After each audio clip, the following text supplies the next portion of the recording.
ये कांग्रेस वाला राहुल गांधी, जिसका नाना के नानी परनानी सब लोगों ने पिछड़ों के आरक्षण का विरोध किया, वो झुनझुना बताता है कि आरक्षण हम लागू करेंगे। भाई, तुम्हारे ही शासन में काका कलर का रिपोर्ट आया, तुमने लागू नहीं किया। तुम्हारे ही शासन में मुंगेरी लाल आयोग का रिपोर्ट आया, तुमने लागू नहीं किया। तुम्हारे ही शासनकाल में मंडल कमीशन का रिपोर्ट आया, तुमने लागू नहीं किया। लागू तब किया, चाहे वो बिहार में कर्पूरी ठाकुर जी हो या भारत में श्री वीपी सिंह की सरकार हो। आरक्षण इन दोनों नेताओं ने तब लागू किया जब उनकी सरकारें भाजपा और जनसंघ के समर्थन से चल रहे थे। आज ये हुंकार सम्मेलन है। 22 सितंबर को हमने चंद्रवंशी ललकार सम्मेलन किया था, पटना के श्री कृष्ण मेमोरियल हॉल में हुआ था। उसमें भी भाजपा के नेता आए थे। आज भी जो उपस्थित है उनमें से सभी लोग उसमें उपस्थित थे। तो क्रमशः ये काम बढ़ता गया और आज हमने अत्यंत पिछड़ी जातियों को एकत्रित करके यह काम करने का प्रयास किया। मैं अपने प्रयास में कितना सफल हुआ, कितना विफल हुआ, यह नेताओं पर छोड़ता हूँ, प्रेस मीडिया पर छोड़ता हूँ। साथियों, सम्मेलन का उद्देश्य क्या है? ऐसे सम्मेलन का उद्देश्य क्या है? सम्मेलन का उद्देश्य स्पष्ट है, नाम से ही स्पष्ट है, यह हुंकार सम्मेलन।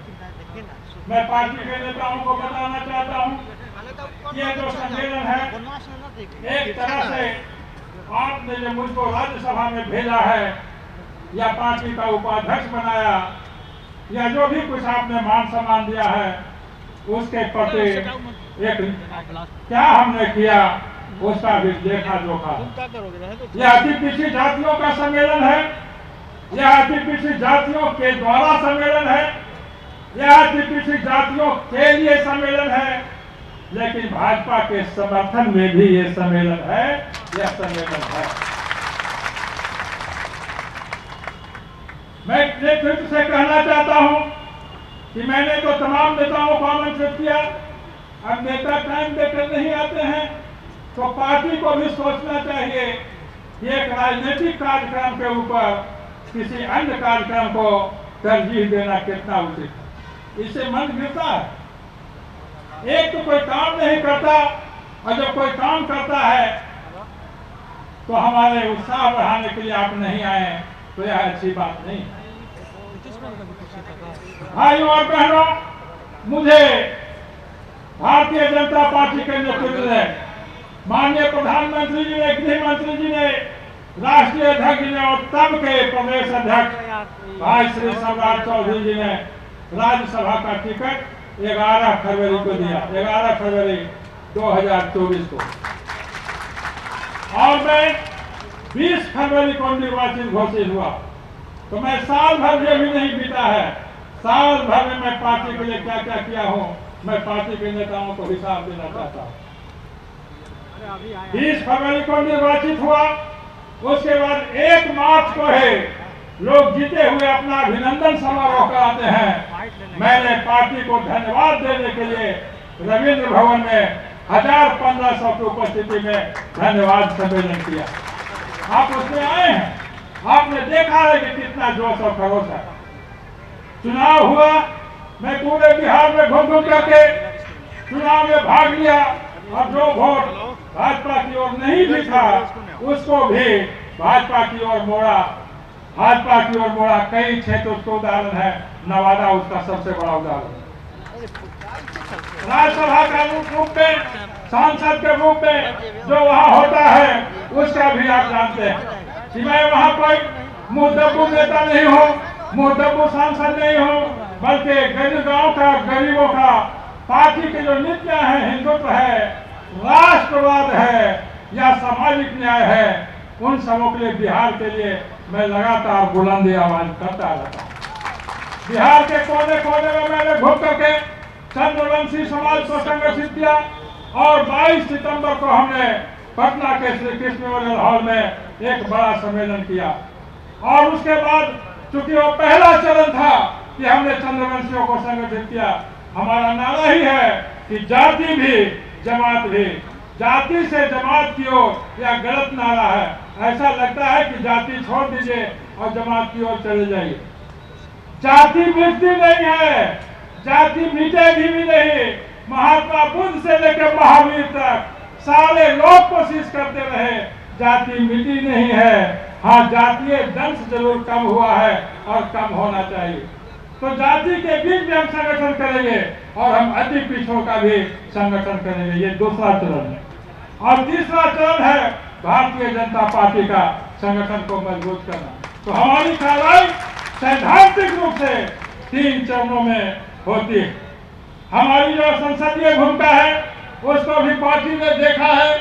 और जो विकास का काम है, मैं सार्वजनिक रूप से कहना चाहता हूं कि मेरे जो 5 करोड़ रुपए निधि मिल रहा है, भारतीय जनता पार्टी का वोट कैसे बढ़े, उसके लिए मैंने गांव में चौपाल निर्माण का निर्णय लिया है। और 5,30,000 रुपए से सैकड़ों गांव में से चौपाल बनाया जा रहा है कि नहीं भाइयों? मैंने कुछ उसमें कोई अपना लाभ देखा है? तो मैं तमाम गांव में और मैं भारत सरकार से विशेष निधि उपलब्ध करके भी मैं गांव में वो काम कर रहा हूं। भाजपा ही सबसे बड़ी हितैषी। हम ऐसा क्यों कर रहे हैं? क्योंकि भाजपा ही सबसे बड़े अत्यंत पिछड़ी जातियों की हितैषी भाजपा करती है। हम भाजपा नेतृत्व से भी कहना चाहेंगे कि आप करते हैं लेकिन बोलने में संकोच कर देते हैं। आप अति पिछड़ों में भी सबसे ज्यादा काम करते हैं, लेकिन अब केयर ऑफ कोई अन्य पार्टी रहने की जरूरत नहीं है। बिहार के अत्यंत पिछड़ा डायरेक्ट भाजपा में है, किसी के केयर ऑफ में रहने की कोई जरूरत नहीं। भीम सिंह जिंदाबाद, भीम सिंह जिंदाबाद। भाजपा और केंद्रीय नेतृत्व के जो सरकार चल रही है भारत में, उसमें अनेक ओबीसी के नेता हैं, अति पिछड़ों के नेता हैं। भाई राजभूषण चौधरी जी जो निषाद जाति से आते हैं, क्या मंत्री नहीं बनाए गए हैं? बनाए गए हैं। अभी जो बिहार सरकार में जो कैबिनेट है उसमें अनेक ओबीसी और अनेक अति पिछड़ी जाति के नेता उसमें शामिल हैं। राष्ट्रीय पिछड़ा वर्ग आयोग जब से वो बना, हम लोग लगातार आवाज उठाते रहे कि राष्ट्रीय पिछड़ा वर्ग आयोग को संवैधानिक दर्जा दिया जाए। नहीं दिया गया। बगल में सामने लालू प्रसाद जी की पार्टी का कार्यालय है। लालू प्रसाद जी भी केंद्र में मंत्री रहे और ताकतवर मंत्री रहे। उनकी धमक से सरकार हिल जाती थी। पिछड़ा वर्ग आयोग को संवैधानिक दर्जा नहीं दिया। ये भाजपा की सरकार है, मोदी जी की सरकार है जिसने राष्ट्रीय पिछड़ा वर्ग आयोग को संवैधानिक दर्जा दिया। और नरेंद्र मोदी जी हम तमाम अति पिछड़ों के प्रति हितैषी। इसीलिए अब कुछ लोग उठावेंगे कि रोहिणी कमीशन का क्या हुआ। अरे भाई, तोरा से थोड़ी हुआ है। रोहिणी कमीशन बनाया भी तो नरेंद्र मोदी ने ही बनाया, और रोहिणी कमीशन की अनुशंसा को लागू भी करेगा तो भी भाजपा की ही सरकार होगी। समय आने दीजिए, आप अपनी एकता को बनाए रखें। लेकिन हमारे लोग में भी कमी है। हम बहक जाते हैं। हम कभी कभी सोच लेते हैं ये जो खुदरा पार्टियां हैं, छोटी पार्टियां, चाहे राष्ट्रीय जनता दल हो या कोई और दल हो, समाजवादी पार्टी, बहुजन समाज पार्टी, इसके बारे में हम सोच लेते हैं कि यह पिछड़ों की पार्टी। और उसका आधार क्या है? उसका आधार यही रहता है कि उस पार्टी का सर्वोच्च नेता पिछड़ा वर्ग का।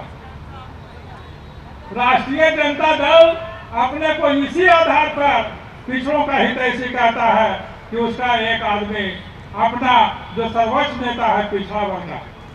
लेकिन पिछड़ा में भी वो परिवारवादी है। लेकिन अगर बिहार का नेता होना ही पिछड़ावादी पार्टी होने का पहचान है तो भाजपा ने भारत का प्रधानमंत्री बैकवर्ड बना दिया। बैकवर्ड का हृदय से इसके बाद कोई पार्टी नहीं, कोई पार्टी नहीं। और पिछड़ा में भी नरेंद्र मोदी जी अति पिछड़ा वर्ग से आते हैं, तो आप फंस जाते हैं। ये कांग्रेस वाला, इसको हटा दे भैया, ये कांग्रेस वाला राहुल गांधी, जिसका नाना के नानी परनानी सब लोगों ने पिछड़ों के आरक्षण का विरोध किया, वो झुनझुना बताता है कि आरक्षण हम लागू करेंगे। भाई तुम्हारे ही शासन में काका कलर का रिपोर्ट आया, तुमने लागू नहीं किया।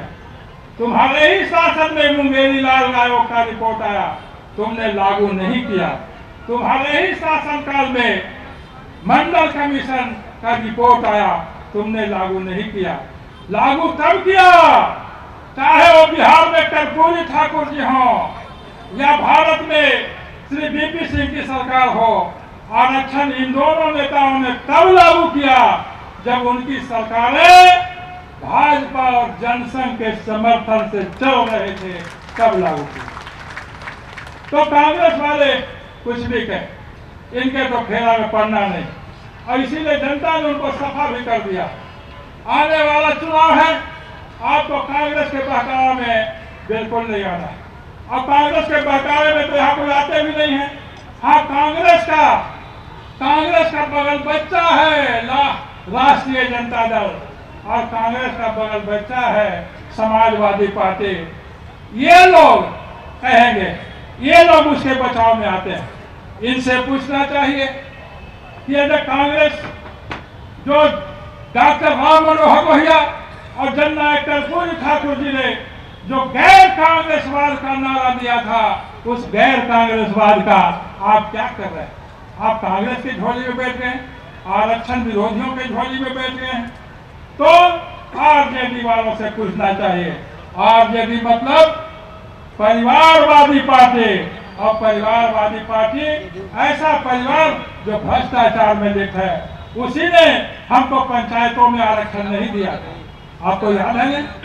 पंचायतों में जो अति पिछड़ जातियों का अभी 20% आरक्षण है, वह आरक्षण नीतीश कुमार की सरकार ने, भारतीय जनता पार्टी के समर्थन से चल रही सरकार ने वह लागू किया है। ये लालू यादव ने लागू नहीं किया। तो जनसंघ के समर्थन से कर्पूरी जी ने, भाजपा के समर्थन से वीपी सिंह जी ने, और भाजपा के समर्थन से नीतीश कुमार जी ने समर्थन लागू किया है, यह आरक्षण लागू किया है। तो भाजपा ही सबसे बड़ी हितैषी पार्टी है। तो राजद से सावधान रहने की जरूरत है। हमारे कुछ इलाकों में यहाँ प्रदेश का नेतृत्व बैठा है, क्योंकि मैं कोर कमेटी में तो हूँ नहीं कि नीति निर्धारण में मैं कुछ बोल सकूं, इसीलिए मंच पर ही बताता हूँ। ये जो एनडीए है, गंगा को उस पर जीत जा रहा है, लेकिन गंगा के इस पर हार जा रहा है।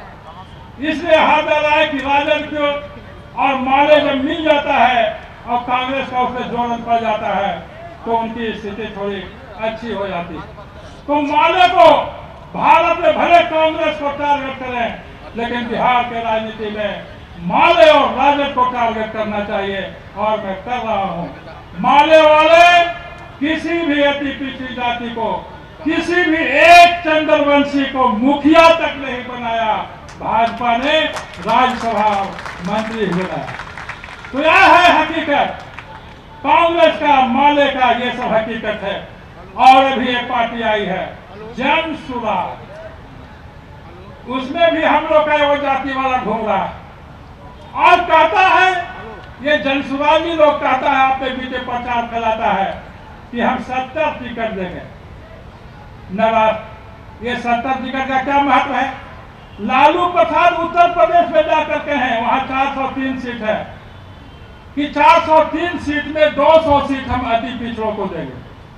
और अखिलेश यादव बिहार में आकर के कहें, यहाँ 243 सीट है, कि हम 150 सीट अति पिछड़ों को देंगे। तो उनके टिकटों का कोई वैल्यू है? लालू जी के टिकट का यूपी में क्या वैल्यू है? अखिलेश का टिकट का यहाँ बिहार में क्या वैल्यू है? कि जनसुरजिया का भी यही हाल है। आप कोई खास करके वोट लाइएगा और गिना जाएगा कि जन स्वराज का वोट है। जैसे जैसा इस उपचुनाव में आज एक दो जगह अच्छा कैंडिडेट होने की वजह से वोट आ गया, लेकिन कहेगा कि ये जन स्वराज का वोट, तो सावधान रहने की जरूरत है। ये हमारे दुश्मन है और सबसे बड़ी हितैषी पार्टी भाजपा ही है।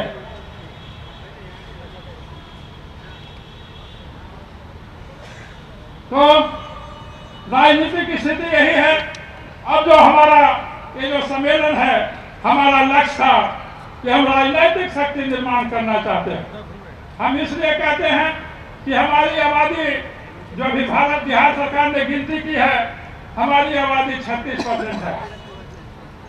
अब 36% वालों को 243 विधानसभा में हिसाब देखा जाए न्याय के बाद तो 87 सीट होना चाहिए, 87। लेकिन हमारे विधायक कितने होते हैं? 16-17 होते हैं। तो अगर ये राष्ट्रपति प्रणाली से चुनाव होता, अगर प्रादेशिक निर्वाचन क्षेत्र नहीं होता, टेरिटोरियल कॉन्स्टिट्यूएंसी नहीं होती, तो हमारे वोट का भी महत्व होता। तो हम चाहते हैं कि 87 तो हम भी अभी मांगने की स्थिति भी नहीं है, लाज लगेगा। लेकिन भाजपा नेतृत्व यहाँ मौजूद है, लोगों की इच्छा रहती है कि हम अधिक से अधिक लड़ें, तो हमारा नेतृत्व उस पर विचार करेगा। ये हमारा ये अनुरोध है, हमारा आह्वान है, ज्ञान के लिए पढ़ो, अधिकार के लिए लड़ो। और हमारे आदर्श हैं डॉक्टर भीमराव अंबेडकर, पंडित दीनदयाल उपाध्याय और जननायक कर्पूरी ठाकुर। और हमारे प्रेरणा स्रोत हैं धरती पुत्र श्री नरेंद्र भाई मोदी। नरेंद्र मोदी जी के नेतृत्व में हम तमाम अति पिछड़ों को भाजपा के लिए काम करना। अब जो यहाँ ये वाले एक वक्ता ने जो मांगे पढ़ी हैं, उसमें से एक आध जगह मैं व्याख्या कर देना चाहता हूँ, ज्यादा मैं नहीं कहूँगा। अभी पंचायती राज चुनाव में जो आरक्षण है वह 37% है, 20% अत्यंत पिछड़ों के लिए, 16% अनुसूचित जातियों के लिए और 1% अनुसूचित जनजातियों में 37%।